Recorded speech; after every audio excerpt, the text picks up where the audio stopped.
What's on, ladies and gentlemen? My name's Ross, I like games, and today we need to have a look at a bunch of new cards from Op-10, because there's a bunch of new cards to talk about. What we're going to do, not talk about them? No, mate, we are definitely going to be talking about them, and we've actually got a bunch here that have appeared from the same artist, and it's kind of a distinctive art style, and I'm going to be honest with you, I am absolutely digging this. This looks awesome. So let's start off with, I think what has to be the obvious one here. Let's start off with Ushi here. And this is Dressrosa / Animal. And we've got a 2-cost, 2,000 power, counter plus 2,000. And on play, you may rest up to one of your Dressrosa type leaders or stages. And then you can give one of your characters, that is Monkey D. Luffy, banish until the end of your turn. So it actually has to be Luffy that you give this to. It can't be anybody else. So, yeah. But, you know, it's got counter plus 2k, or it's a 2-cost that gives Luffy banish. That honestly sounds pretty nice to me. I'm kind of alright with this. And it's the random bull that helps Luffy out in Dressrosa, and now all of a sudden it's got its own card. I think this is wonderful. So this seems pretty good, honestly, and obviously if we're going for the whole Dressrosa thing, we do have the OP04 Luffy, which is a very good card, which has seen a bunch of play. So going ahead and giving that banish honestly seems like a pretty good idea. Like, you can go other places with it. I'm not saying this is the only option, but I am saying we got the really good super rare Dressrosa Luffy from OP04, which seems like a pretty good deal.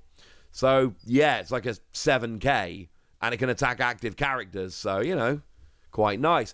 Obviously, if you attack active characters, banish becomes irrelevant, but you know what I mean? It gives you a lot of options. Now, of course, when we're talking OP-10, we have got the Dressrosa Usopp leader, but as I tell you a lot, we've seen a bunch of these Dressrosa skills that make you rest either a Dressrosa leader or stage. And obviously what we got here, we got the leader Rebecca, which can't attack, so resting the leader seems like a decent idea, because you can't attack anyway. And then we've got the stage Corrida Coliseum, which kind of half gives you rush. It gives you rush, but only to attack characters. So you can attack characters on the turn they're played. It's pretty nice. But yeah, that doesn't matter whether that is rested or not. So the stage is mostly what we're going to be using here. But we do also need to bear in mind that there's a lot of Dressrosa skills that will rest your leader or your stage. You have to be a little bit careful here. But that's not the only lovely artwork like that we've got. How about Fighting Fish? 4-cost, 6,000 power, no counter. And we got Don X1, when attacking, Don -1, KO one of your opponent's 1-cost or lower characters. Love it. Absolutely love it. Obviously, I love it in any deck where you are going to be reducing the cost of your opponent's characters quite nicely. But I mean, look, it's Don X1, but then you end up with a 4-cost 7k, which I'm absolutely fine with. Don X1 doesn't worry me.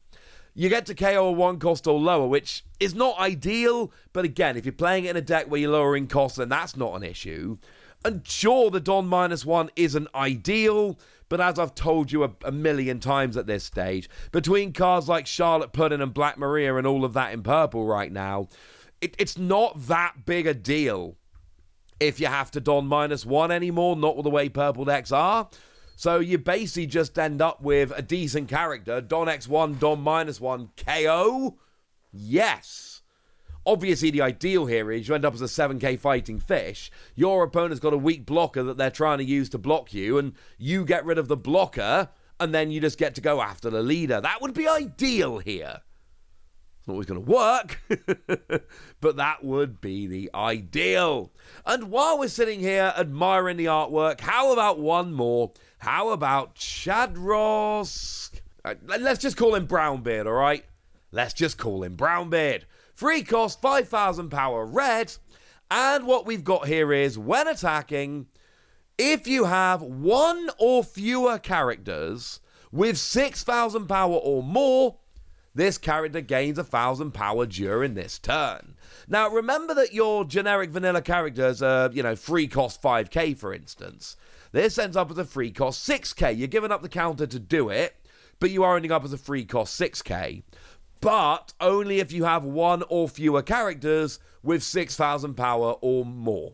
Okay?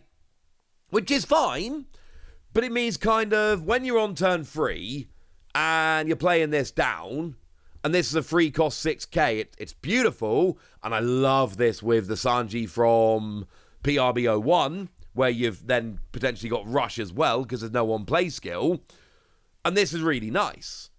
But then as you get later on into the game, you end up in a really annoying situation where you're not getting the extra boost, and then it's just a free cost 5k, except now you don't get the counter.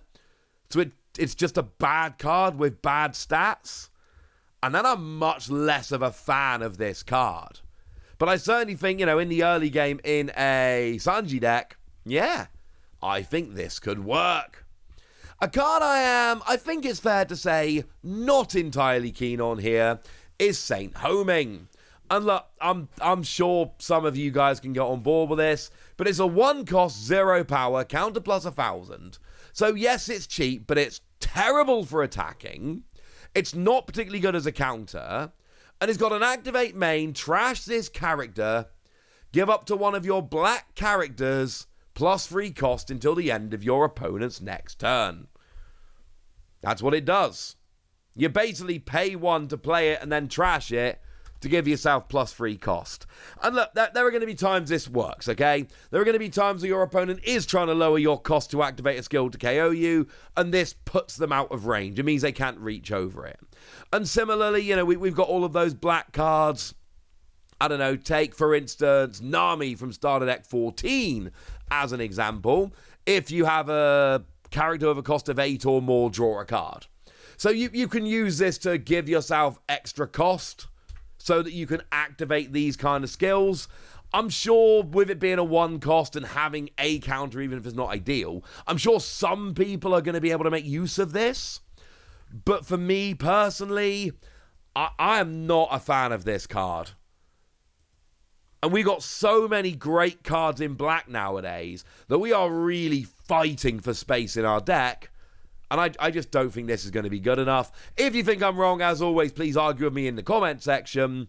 But with it being terrible at attacking and not having counter plus 2k, it seems incredibly situational, and I'm not quite sure that's good enough.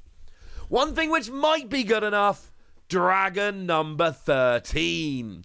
2 cost, 2,000 power, counter plus 1,000 with blocker. That's it. I mean, I do translate all these cards myself, train myself to do it and everything. I'm very proud of myself for that.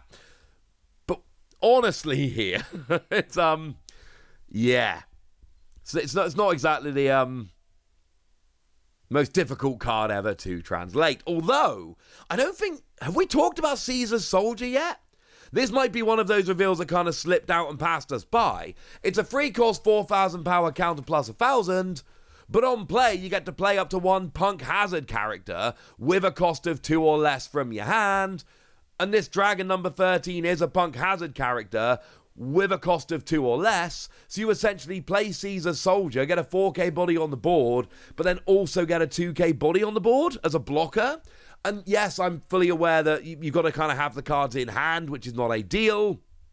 But, it can work. Or how about the Caesar Clown Leader? That Don X2, when attacking, lets you return a Punk Hazard character with a cost of 2 or more to the owner's hand, and then you KO one of your opponent's characters with 4,000 power or less. Bump this back to your hand to get the 1k counter, or bump it back to your hand so that you can replay it, so you essentially attack with it. And then, oh no, it's rested, now it can't block.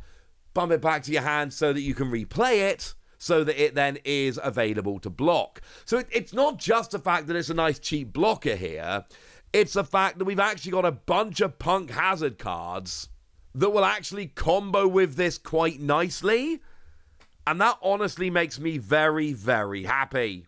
Oh, and do remember, if you're playing this in a Smoker deck rather than a Caesar Clown deck, you will get that static plus 1,000 power boost on your opponent's turn, so it actually becomes a 3k blocker, which is honestly kind of nice. I can get on board with this. So yeah, sneakily, this dragon's quite nice. I like this dragon. Anytime I see a nice low-cost blocker, it makes me happy generally. But with the other combos we've got here, I just think this one could be fun. We also have Edward Newgate with lovely Basai artwork. A big fan of that artist's work in the One Piece TCG. And we got 5 cost, 6,000 power, counter plus 1,000. And on play, if you have 2 or more rested characters, rest one of your opponent's characters with a cost of 5 or less, and then KO one of your opponent's rested characters with a cost of 3 or less. And we've seen rulings like this before, so we know how this works. Yes, you can pick a 3 or less and rest it and then KO it. Or you can rest a 4 or 5 cost while then KOing a separate 3 cost or lower. That will be fine. And because it's a green card that looks kind of out of place, it is of course an Odyssey card, which means that it will work with your Lin leader. And I'm still not convinced by that leader. I've seen nothing coming out of Japan since the release of OP09 to suggest that this is a good deck and that it's actually doing any good whatsoever. But it's the one that says all of your characters come into play rested, which is a massive downside. And I know they keep giving us cards that kind of like, yeah, your characters come into play rested, but don't worry, we've got your back. And honestly, I'm not sure they do have our back at this point. I think it might not be good enough. Sorry. Never mind, eh? The good news is we have a whole bunch of new cards to talk about, and I want to hear your opinions on them, so let me know in the comment section. Get us! Be nice! And then make sure you like this video, subscribe to this channel, follow me on Twitter at TheWasi. That's where we talk about One Piece and a bunch of other card games. And please do consider checking out patreon.com/PTCG Radio, where you can support the channel, get some bonus podcasts, and all kinds of fun things. But by far the most important thing, as always, look after yourselves till next time, would ya?